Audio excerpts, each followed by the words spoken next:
Well, today I wanted to indulge your interests a little bit and talk about meditation. And that's because I know that most Westerners prefer to meditate than they do to study. And when I say we don't like to study, I mean we don't like to study old books written by people hundreds of years ago that somehow these days we think are irrelevant or outdated.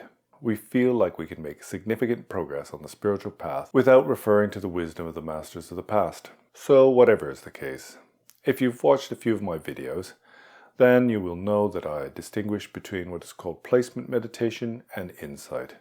And furthermore, that I claim that liberation can only be achieved through insight meditation and not by placement meditation alone. But it's not like we can do without placement meditation. We need both.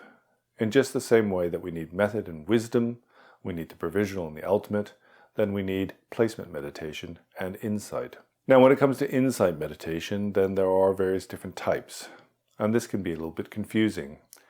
In the Tibetan Buddhist tradition anyway, then we have Mahamudra, Dzogchen, and Vipassana meditation, and these are all forms of insight.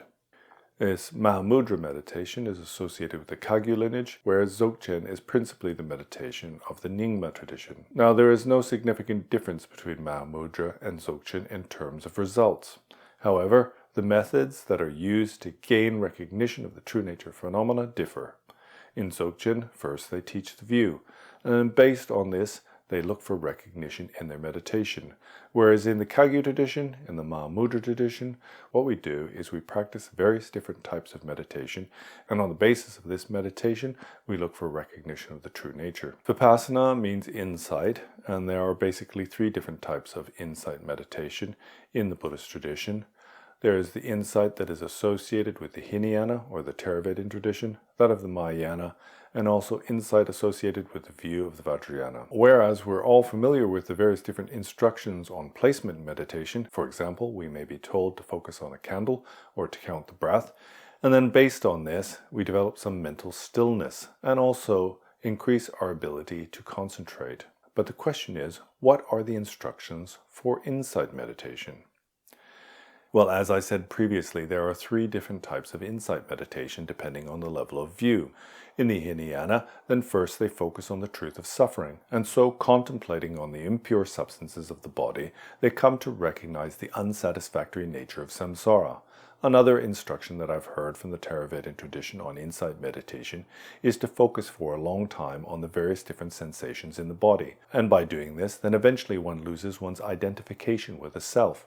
There is an actual reduction in the intensity of bodily sensations, and eventually one loses all awareness of one's physical form, and through this comes to understand the truth of no self of individual. In the end, one's meditation is merely meditating on this truth of no self. In the second turning of the wheel of Dharma, then the Buddha taught emptiness and bodhicitta. And so insight meditation revolves around this understanding of the truth of emptiness, but also recognition of ultimate bodhicitta. Here one needs to understand that there is no significant difference between the realization of Mahamudra and the realization of ultimate bodhicitta. The teaching of the third turning of the wheel of Dharma that is associated with the Vajrayana is the teachings on signlessness. Now, this is an extremely difficult topic. But the underlying principle behind these teachings is that whereas phenomena appear to the senses, they are lacking in any characteristics. They are empty of a true nature. Now here, when I refer to insight, I'm talking about the insight that is associated with the Mahamudra and Dzogchen traditions. And whereas we are familiar with the instructions for placing the mind in shamatha or shine, there are no specific instructions for placing the mind in insight. And that's because insight does not depend upon the way in which one places the mind. Also, it does not depend upon a focal object. Now, there are several ways in which people develop a mistaken insight meditation. Now, the first of these is to take the characteristics or experiences associated with that meditation and mistake them for the actual true nature of phenomena itself. As an illustration, then you could be told that an apple is round, juicy, and sweet. Taking those characteristics to be the apple itself, then it's quite possible that you could mistake other fruit and also candies for being an apple. But the point here is that once one has actually recognized an apple, then one no longer depends on these experiences in order to define it. In fact, the apple could be sour, it could be green, or it could be red, but we will always recognize that this is actually an apple. For example, we hear about experiences meditation like bliss, clarity, and non-thought. And when we're sitting on our cushion, if this experience of bliss arises to mind, we can cling on to that as being the true nature phenomena, thinking that this is the eventual goal of our meditation and equates itself to non-dual wisdom. We can focus on that bliss as if it were our meditation. And then this meditation becomes a type of placement meditation. We're focusing on a sensation in the body, much as we would focus on sensations in the body in the Theravadan tradition of insight meditation. But this is not actual recognition of the true nature of mind. Recognition of the true nature of mind does not depend upon an object and does not depend upon a method of placement. So this is the first fault in a mistaken type of insight meditation. This second fault associated with a mistaken insight meditation is to hear the descriptions that define the true nature and mistake those for recognition of the true nature itself. For example, we hear that the true nature of all phenomena is luminosity. Whereas when it comes to bliss and non-thought, we have something to refer to in our experience. When it comes to luminosity, we can only guess as to what that means. And so what people do is they sit down in their meditation and they try to fabricate some kind of light. And then we use this as a focus of our meditation. This becomes a type of placement because we're placing our mind on a concept that we've fabricated. The third way that we can develop a mistaken insight meditation is to hear instructions associated with placing the mind in insight and mistake those for actual recognition of the true nature of phenomena. For example, we are told to rest in the present moment of awareness, and then whatever thoughts and appearances arise, not to grasp after them or try to push them away. So thinking that this itself is an actual recognition or the actual practice of insight, then we focus our mind in a particular way. And as I said before, insight meditation does not depend upon the way in which we place the mind, and it does not depend upon an object. So again, this becomes a mere type of placement meditation and not insight itself. As with the previous example with an apple, then once we've identified this apple or this type of fruit, then it's something that's very clear to our mind. And it's the same thing with insight.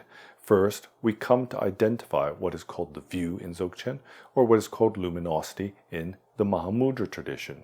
Now first, it's important to differentiate between the methods that are used to come to recognition of the true nature phenomena and the meditation of resting in that true nature.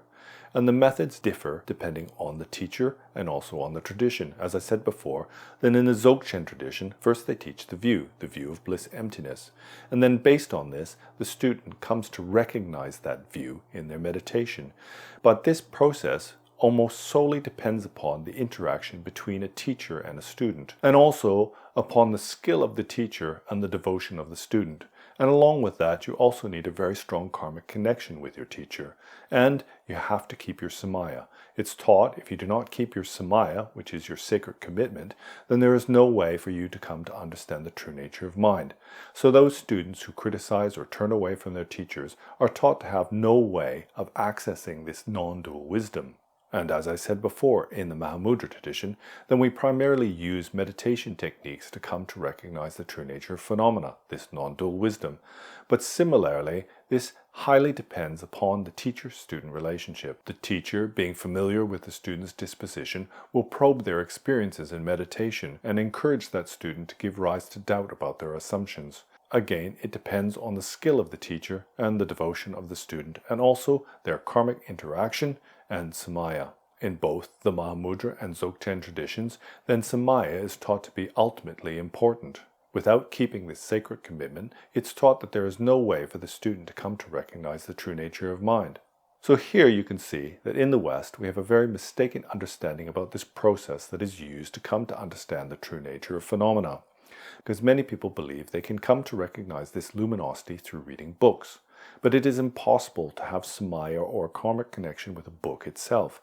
One needs a teacher to guide you, and also the student needs unshakable faith in their instructor. And the reason why a student needs unshakable faith in their teacher is not so this teacher can take advantage of the student, but unfortunately in the modern day this is often exactly what happens in the teacher-student interaction. And this is because the teachers themselves do not have compassion, and the students themselves have got a misplaced motivation. We have a strong tendency to believe that this process of coming to recognize the true nature of phenomena is relatively simple, and that just hearing a few words or reading a few books will allow us to unlock the profound secrets of the mind.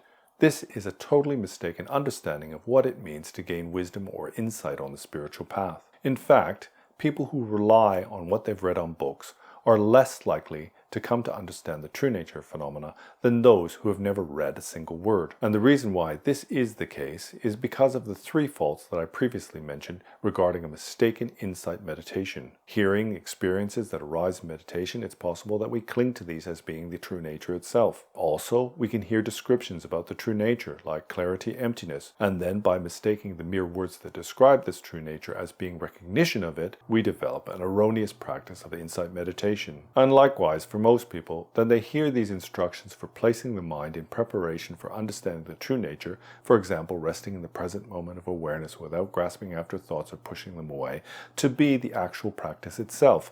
But this is not the actual practice of Mahamudra or Dzogchen. The actual practice of Mahamudra or Dzogchen, this highest level of insight meditation, is first to recognize the view, or to recognize this luminosity. And then once this is recognized, it's a mere abiding in that recognition. It hasn't got to do with how we place the mind or what object we place the mind on. So up until now, then, I've given you quite a lot to think about in regards to the differences between placement meditation and insight meditation, and also how one can fall into the trap of mistaken insight meditation. Now, in a subsequent video, I'm going to talk a little bit about what actually happens when we meditate in a mistaken manner on insight, and also I will try to give you some idea of what it's like to meditate in an authentic manner. But until then, thank you for listening, and see you next time.